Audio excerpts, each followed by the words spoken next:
அடியேன் ராமானுஜதாசன். அனைவருக்கும் வணக்கம். இன்னைக்கு நம்ம பெரியாழ்வார் திருமொழியில 3ஆம் பத்து 3ஆம் திருமொழி பார்க்கலாமா? கண்ணன் கன்றுகளை காட்டில் மேய்த்து வீடு திரும்பும் அழக யசோத பிராட்டி தான் மட்டும் பார்த்து அனுபவிக்காம மற்ற கோபியரையும் கூவி அழைக்கிறாள். அவன் மேனி வாடியிருப்பதை பார்த்து மனம் வந்து போகிறாள். அவன் சாகசங்களை எண்ணி மகிழ்ந்தாலும் மறுபுறம் அவனை கண்டு அஞ்சுகிறாள். வாருங்கள், அவள் எவ்வாறெல்லாம் கூவி அழைக்கிறாள் என்பதை பார்க்கலாம். சீல குதம்பை ஒரு காது செந்நிற மேல் தோன்றிப்பு, கோல பனை கச்சும் கூரை உடையும் குளிர்முத்தின் கோடாலமும் காலி பின்னே வருகின்ற கடல்வண்ணன் வேடத்தை வந்து காணீர். ஞாலத்து புத்திரனை பெற்றார் நங்கைமேர் நானே, மற்றாரும் இல்லை. ஒரு காதுல துணி திரியும், ஒரு காதுல சிவப்பு நிற கார்த்திகை பூவையும் சொருகிண்டு மஞ்சள் நிற பட்டாடையும் அது அவிழாத இருக்க இடுப்புல கச்சுப்பட்டையும் கட்டிண்டு குளிர்ச்சி தரக்கூடிய முத்து மாலையை கழுத்துல போட்டுண்டு கடல் நிறத்துல இருக்கிற என் கண்ணன் மாடு மேய்ச்சுண்டு வர அழக பாருங்கடி கோபியரே.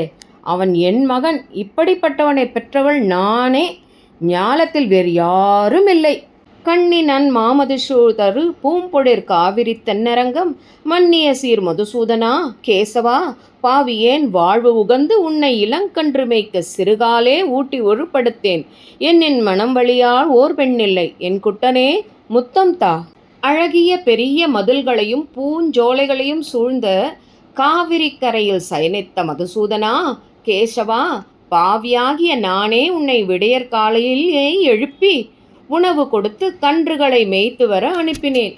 என்னை விட கல்லஞ்சமுடைய ஒரு பெண் இல்லை. என் குழந்தாய், எனக்கு ஓர் முத்தம் தர வேண்டும்.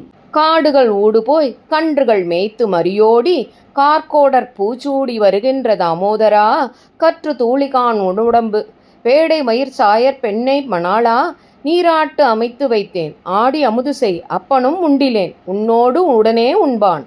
காடுகளில் கன்றுகளின் முன்னே சென்று அவை சிதறாமல் மேய்த்துவிட்டு காதிலே கார்த்திகை பூ சூடியவாறு வீடு திரும்பும் தாமோதரா, கன்றுகளால் உன் திருமேனி முழுவதும் தூசி படிந்திருக்கிறது. உனக்கு குளிப்பதற்கு தேவையானவற்றை எடுத்து வைத்திருக்கிறேன். நப்பெண்ணை மணாளனே, குளித்து விட்டு வா. உன் தந்தை உன்னோடு உணவு உண்ண காத்திருக்கிறார், வா. கடியார் பொழில் அணிவேங்கடவா கரும்போரரே, நீ உகக்கும் குடையும் செருப்பும் குழலும் தருவிக்க கொள்ளாதே போனாய் மாலே.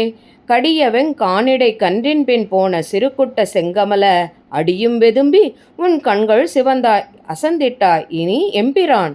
நறுமணம் வீசும் மலர்கள் நிறைந்த சோலைகள் சூழ்ந்த திருவேங்கடத்தில் அருள்பவனே, முறுக்கேறிய காளையை போன்றவனே, கன்றுகள் இடத்தில் பிரியமானவனே, நீ விரும்பிய செருப்பு குடை குடல் இவற்றை நான் கொடுத்தும் வாங்கிக் கொள்ளாமல் சிறு பிள்ளையாகிய நீ கன்றுகளின் பின்னே சென்றாய். வெயில் தகிக்கும் கொடிய காட்டில் உன் பிஞ்சு கால்கள் வெதும்பி போகும்படியும் கண்கள் சிவக்கும்படியும் அலைகிறாய். என் சுவாமி, உன் உடம்பு சோர்ந்து காணப்படுகிறது. பற்றார் நடுங்கமுன் பாஞ்ச சந்நியத்தை வாய் வைத்த போரரே, என் சிற்றார் சிங்கமே சீதை மணாளா, சிறுகுட்ட செங்கன்மாலே, சிற்றாடையும் சிறுபத்திரமும் இவை கட்டிலின் மேல் வைத்து போய் கற்றாயரோடு நீ கன்றுகள் மேய்த்து கலந்து உடன் வந்தாய் போலும். முன்பொரு சமயம் பாரத போரில் பாஞ்சசன்னியம் என்னும் சங்கை உன் திருவாயில் வைத்து ஊதி பகைவர்களை நடுங்கும்படி செய்த காளை போன்ற கண்ணனே, சிறு இடைப்பிள்ளைகளுள் செங்கக்குட்டி போன்றவனே, சீதை பிராட்டியின் மணாளனே, சிறு பிள்ளையே, சிவந்த தாமரை பூவை ஒத்த கண்களையுடைய பெருமானே, நீ உன்னுடைய சிறிய பரிவட்டமும் சிறிய வாளையும் கட்டிலின் மேல் வைத்துவிட்டு கன்றுகளை மேய்க்கப் போகும் அவசரத்தில் அவைகளை எடுத்துக்கொள்ள மறந்துவிட்டாய். இடைப்பிள்ளைகளுடன் சென்று கன்றுகளை மேய்த்துவிட்டு அவர்களுடன் ஒன்றாக சேர்ந்து வந்தாயல்லவோ. அஞ்சுடர் ஆழி உன் கையகத்தேந்தும் அழகா, நீ பொய்கை புக்கு நஞ்சு உமிழ் நாகத்தினோடு பிணங்கவும் நான் உயிர் வாழ்ந்திருந்தேன். என் செய்ய என்னை வயிறு மறுக்கினாய், ஏதும் ஓர் அச்சமில்லை. கஞ்சன் மனத்துக்கு உகப்பனவே செய்தாய், காயாம்பூ வண்ணம் கொண்டாய். உன் திருக்கையில் சங்கை ஏந்தி அழகிய ஒளியுடன் திகழ்பவனே, நீ பொய்கையில் புகுந்து காளியன் என்ற விஷப்பாம்புடன் சண்டையிட்ட போதும் நான் ஜீவித்திருந்தேன். எதுக்காக? என் வயிற்றை கலக்கும்படி செய்கிறாய்.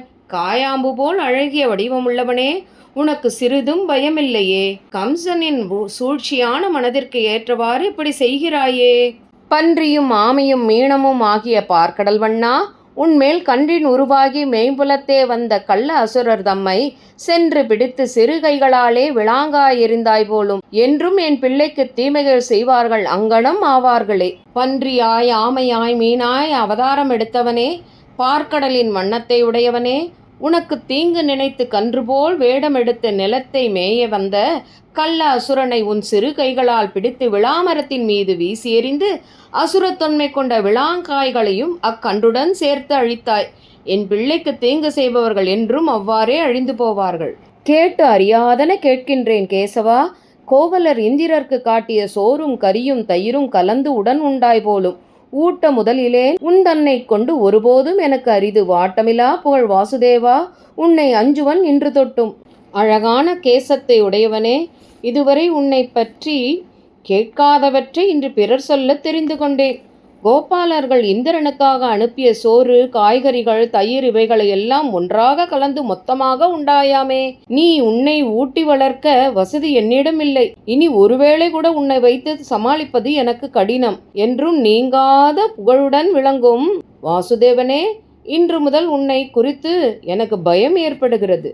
தின்னார் வெண்சங்கு உடையாய் திருநாள் திருவோணம் இன்று 7 நாள் முன் பன்னேர் மொழியாரை கூவி முளையட்டி பல்லாண்டு கூறுவித்தேன்.